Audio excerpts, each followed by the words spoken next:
Assalamualaikum warahmatullahi wabarakatuh. Jumpa lagi di channel YouTube Yudina Sinta. Jangan lupa untuk subscribe ya dan aktifin tombol loncengnya buat dapetin notifikasi untuk setiap video-videoku.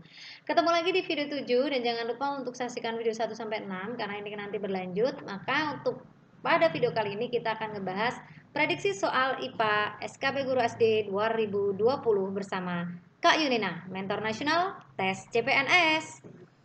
Sekarang kita akan share buat prediksinya ya teman-teman. Kali ini aku udah dapetin untuk prediksi buat IPA-nya ya, yang di basically aspek IPA ada fisika, ada biologi, mungkin ada kimia juga yang nanti akan dihadirkan di SKB Guru SD. Berdasarkan kisi-kisi terbaru tentunya ya guys. Nomor 61.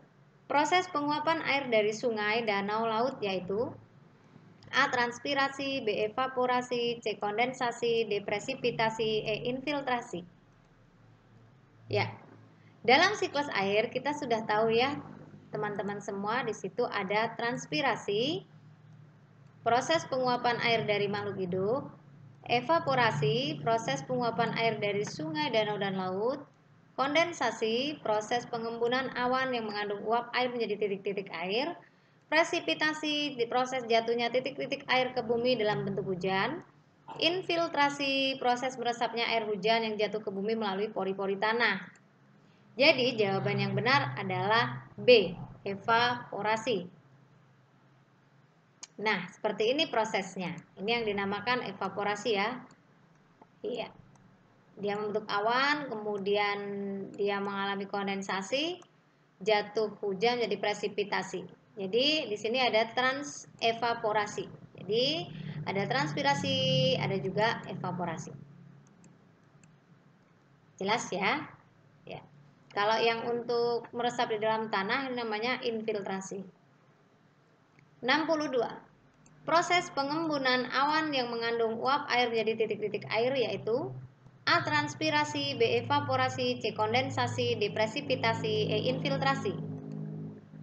Ya, sesuai yang sudah tadi saya jelaskan, maka yang paling tepat adalah kondensasi karena di kondensasi terdapat proses pengembunan awan yang mengandung uap air menjadi titik-titik air. Jadi jawaban C, kondensasi.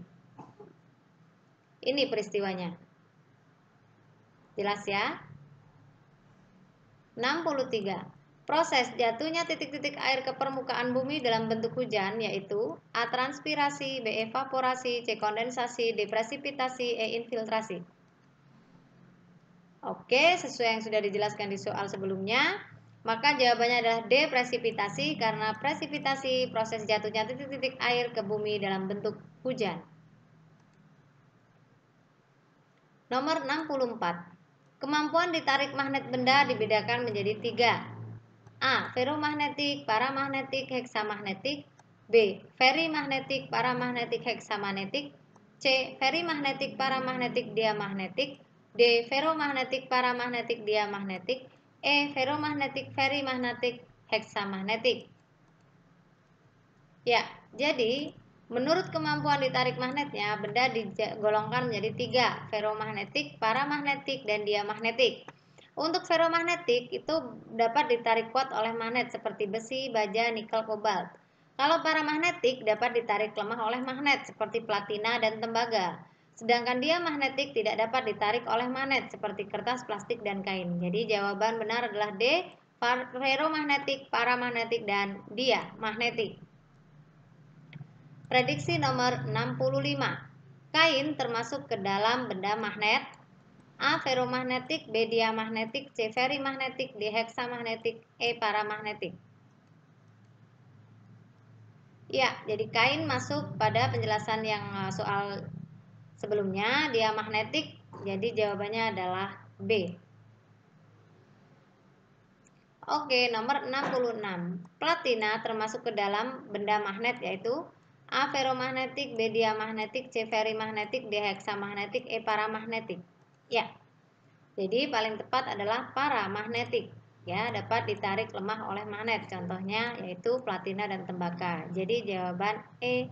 Paramagnetik. 67.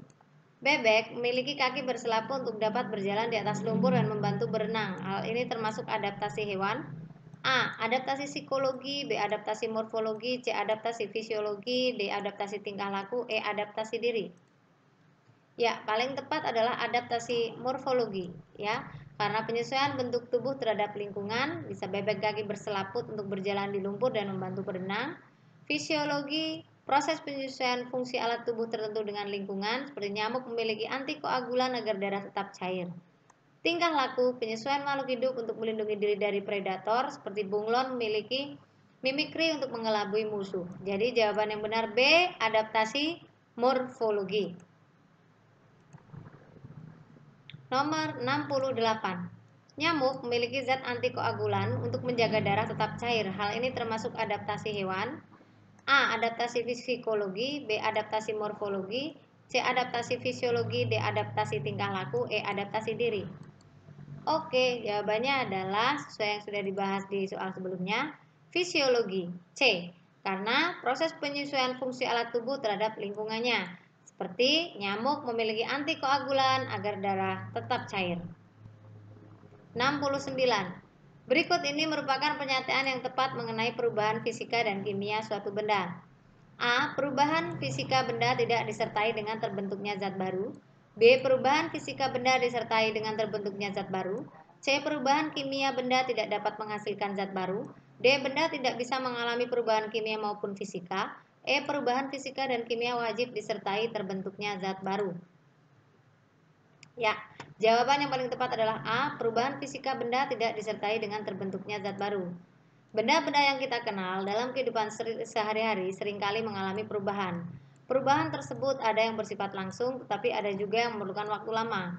Benda dapat mengalami perubahan kimia ataupun fisika. Perubahan fisika, perubahan zat yang tidak disertai terbentuknya zat baru. Sedangkan perubahan kimia, perubahan zat yang dapat menghasilkan zat baru. Sehingga jawabannya yang tepat adalah A. Prediksi nomor 70.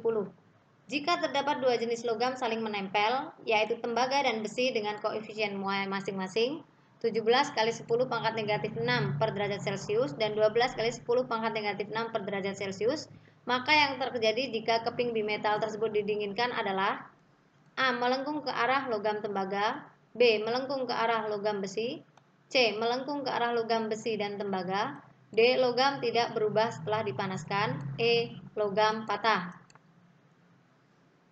Jawaban yang benar adalah A. Melengkung ke arah tembaga. Kenapa? Bimetal merupakan dua keping logam yang memiliki koefisien muai panjang yang berbeda dan saling menempel. Jika bimetal dipanaskan, maka bimetal akan melengkung ke arah logam yang memiliki koefisien muai lebih kecil. Ingat, ke koefisien muai yang lebih kecil. Sebaliknya, jika bimetal didinginkan, maka bimetal akan melengkung ke arah logam yang memiliki koefisien muai lebih besar. Koefisien muai tembaga lebih besar dibandingkan dengan besi kan? Jadi ketika didinginkan, keping tersebut melengkung ke arah tembaga. Jawaban benar A. Terima kasih untuk prediksi IPA. Salam sukses untuk teman-teman semua. Semoga sukses. Jangan lupa tinggalkan like dan komentarnya untuk video-video selanjutnya. Nantikan lagi di video 8 sampai video 30. Salam sukses, salam smart apps. Wassalamualaikum warahmatullahi wabarakatuh.